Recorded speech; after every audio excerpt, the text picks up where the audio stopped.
কবিটি বাংলার পক্ষ থেকে সবাইকে স্বাগতম।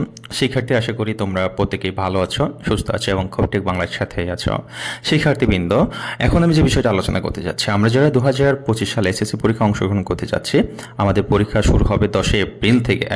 সেই এপ্রিল মাসের 10 তারিখে যে পরীক্ষা অনুষ্ঠিত হবে, সেই পরীক্ষাটা কেমন হবে? আমরা জানি দেশের পরিস্থিতি কিন্তু বিগত যে 10-15 বছরের মতো কিন্তু এখন অবস্থা না।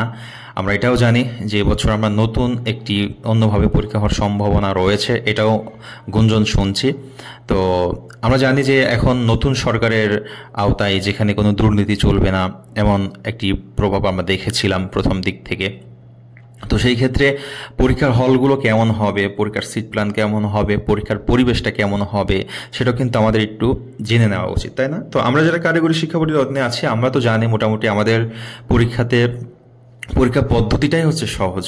হ্যাঁ, যেখানে আমরা জানি যে আমরা গতবার যারা পরীক্ষা দিয়েছি, তারপরেও গতবার থেকে এসএসসি যেই পরীক্ষা 2025, একটু হলেও তোমাদেরকে সতর্ক থাকতে হবে এবং পড়াশোনা করতে হবে। একটু হলেও হল বলো, প্রশ্ন বলো, সব কিছু মিলিয়েই একটু হলেও কিন্তু কিছুটা হলেও হার্ড হওয়ার সম্ভাবনা রয়েছে। আমরা জানি যে বিগত যে আন্দোলনের পর আমাদের বোর্ড চেয়ারম্যানও পরিবর্তন হয়েছে, আবার পরপর শিক্ষা উপদেষ্টা দুইবার হলো, মানে একবার হয়েছে, সেটা পরিবর্তন করে আবার অন্যজনকে দেওয়া হয়েছে। তো সেই ক্ষেত্রে পরীক্ষার আগে পরিবর্তন হলে পরীক্ষার পরিবেশ কেমন হবে, কিভাবে সে নিয়মকানুন দেয়, সেটাও কিন্তু আমাদের জানা জরুরি। তো আমরা এরকম একটি তথ্য দেখেছি যে এসএসসি পরীক্ষা শান্তিপূর্ণভাবে গ্রহণের ব্যবস্থা করতে হবে, শিক্ষা উপদেষ্টা বলেছেন। তো শিক্ষা উপদেষ্টা চৌধুরী রফিকুল সিআর আবরার বলেছেন 2025 সালের এসএসসি পরীক্ষা সুষ্ঠু, শান্তিপূর্ণ পরিবেশ শৃঙ্খলভাবে গ্রহণের ব্যবস্থা করতে হবে। হ্যাঁ, তো শিক্ষা উপদেষ্টা এটা বলেছে যে পরীক্ষা গ্রহণ একটি বিশাল কর্মযজ্ঞ, যার জন্য ব্যাপক প্রস্তুতি গ্রহণ করতে হয়। এবারে এসএসসি পরীক্ষায় নানাবিধ চ্যালেঞ্জ রয়েছে। এসব চ্যালেঞ্জ অতিক্রম করা সহ পরীক্ষার সময় যে কোনো সম্ভাব্য প্রাকৃতিক দুর্যোগ ও পরিবর্তিত বর্তমান প্রেক্ষাপট বিবেচনায় প্রয়োজনীয় কার্যক্রম গ্রহণ করবে। আচ্ছা, তারপর হচ্ছে পারিপার্শ্বিক অস্থিরতা মোকাবেলা করতে হবে। এছাড়া অসাধু চক্রের যে কোনো তৎপরতার প্রতি নজর রাখতে হবে। এ বিষয়ে আইনশৃঙ্খলা বাহিনীর বিশেষ সহযোগিতা প্রয়োজন। আচ্ছা, এই বিষয়টা আমরা যদি একটু দেখি যে প্রশ্ন ফাঁসের গুজব প্রতিরোধে ব্যবস্থা নিতে হবে। পরীক্ষা চলাকালীন দিনগুলোতে পরীক্ষা কেন্দ্রের পাশাপাশি ফটোকপি মেশিন বন্ধ রাখার ব্যবস্থা করতে হবে। পরীক্ষা শুরু থেকে শেষ দিন পর্যন্ত দেশের সকল কোচিং সেন্টার বন্ধ থাকবে।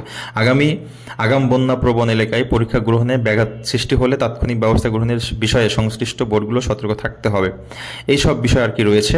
তো এবছর 9টি সাধারণ শিক্ষা বোর্ডের অধীনে শিক্ষার্থী রয়েছে 14,90,142 জন। এর মধ্যে 7,01,538 জন ছাত্র এবং হচ্ছে এতজন। তাছাড়া এছাড়া মাদ্রাসা শিক্ষা বোর্ডের অধীনে মোট শিক্ষার্থী 2 লাখ এত, এর মধ্যে রয়েছে ছাত্র 50,000 আর রয়েছে। এছাড়া হয়েছে বাংলাদেশ কারিগরি শিক্ষা বোর্ডের অধীনে 1,34,343 জন। তার মানে আমরা বুঝতে পেলাম যে আমাদের কারিগরি শিক্ষা বোর্ড একটাই, এই একটা বোর্ড থেকেই পরীক্ষা দিচ্ছে অনেক, 1,43,313 জন।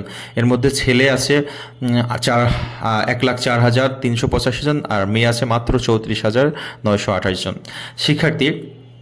তো পরীক্ষা নিয়ে হচ্ছে যেটা বলতে যাচ্ছিলাম, এবছর যে পরীক্ষার জন্য সবচেয়ে তৎপরতা হচ্ছে প্রশ্নপত্র ফাঁসের। এটা একটু মাথায় রাখবে তোমরা।